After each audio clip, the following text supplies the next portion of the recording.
Hey everyone, in this video we're going to be looking at Journey to the Skull Dungeons, a LEGO Ninjago Season 13 set.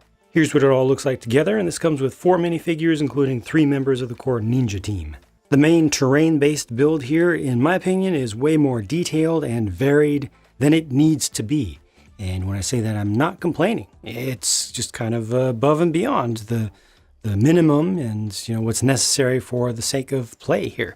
Now this is integrated in with the play system, and I'll show that in a separate video where you have multiple sets that can connect together. So these stickers represent the spots where a figure would move along. It's a turn-based thing, fairly straightforward as well.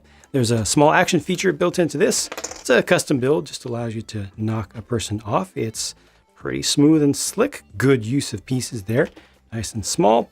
It has a couple of parts that stick out a little bit with the red color, but I'm perfectly fine with that actually this time around. You've got some hinges in here so you can change the shape of this. Like look at this, this becomes almost a completely different style. If it's just a straight approach like that compared to having it snaking around. And I can let's see, you can bring this all the way around like that. Bring this more around like this. Have it go this way. See, that's again a completely different style. Now it's like a U, where you go here and then you turn and then you practically do a U-turn up there. So nice building for the stairs, a little bit of gapping, which actually feels completely appropriate and fine in this case.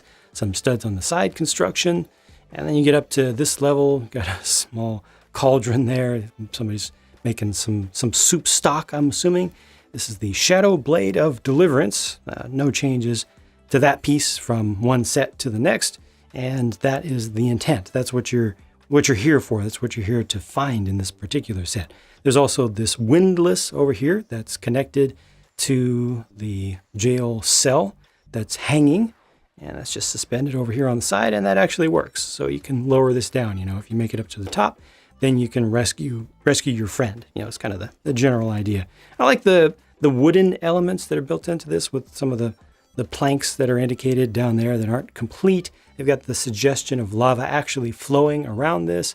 Use some stickers for the wood planks there. And then looking around the back, a little bit of additional detail and the ability to actually take your gameplay in a different direction. Literally, you can go around here, collect whatever that is. I don't think it's really canonically relevant here, but you can use it, and the idea here is great. This is straight from regular gameplay. Nowadays we consider it to be a video game thing, but it existed before video games did. You can come back to here and then rest. When you rest, you miss a turn or something like that, maybe 2 turns, but you get all of your health points back. This does not have any health point extra bonuses included in it like some of the sets do, some of the sections do. So that's that. It's just an opportunity to have a little bit of restoration. There's also this gem back here, and I don't know if you would access that from below, jumping up, or if you would do it from here. Like once you get the Shadow Blade of Deliverance here, then maybe that's a time when you can knock this out, this plank, perfect, and then get at the gem as just an additional bonus for making it this far.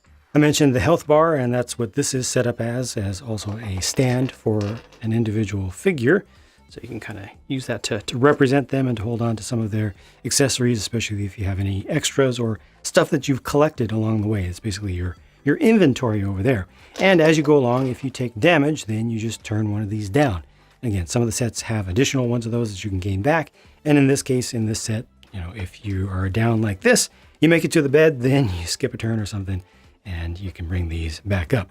Here are a couple of the figures of the hero versions of Nia and Jay with the printed shield parts in silver to match with the dual molding in their headgear parts, and also the little bit of armor that they have on. Also matches a little bit of some of the armor that goes into the rest of their prints, especially on the torsos. They have built up weapons. So Jay's one is a flail with some pointy points on it. Definitely not something you want to get hit by. It actually has some weight as well if you're playing with that with other minifigures. You hit them and you'll hear it, Each one has a clip on the back. I guess you could rotate one of those to be consistent, but those are just to hold on to their weapons when they're not using them. And there are the alternate faces as well as the prints on the backs of the torsos. I think that Jay's is a little bit lacking in its overall visual interest and detail, although it doesn't really matter on the back so much because you're not going to see that print very frequently, but it does kind of match with what's on the front. I do like what's on the front much better. At least it has the smaller details, and there's just a clear look at both of their regular faces, or, the other ones. And then here are Hero Lloyd, and on the right is Mert.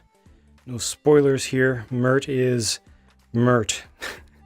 You'll learn more about that in Season 13. If you haven't seen it already, Season 13 has not become available in all regions. Of course, you can always find stuff online, but for folks who are just following the natural progression as stuff comes on TV or whatnot, I don't like to fill up reviews with completely unnecessary spoilers that would just ruin the day for too many people. Also, folks who have already seen the upcoming season are not going to benefit at all from me just reciting facts from it in this review. You already know the stuff, so yeah, let me not do damage to some people and just have no effect on the others.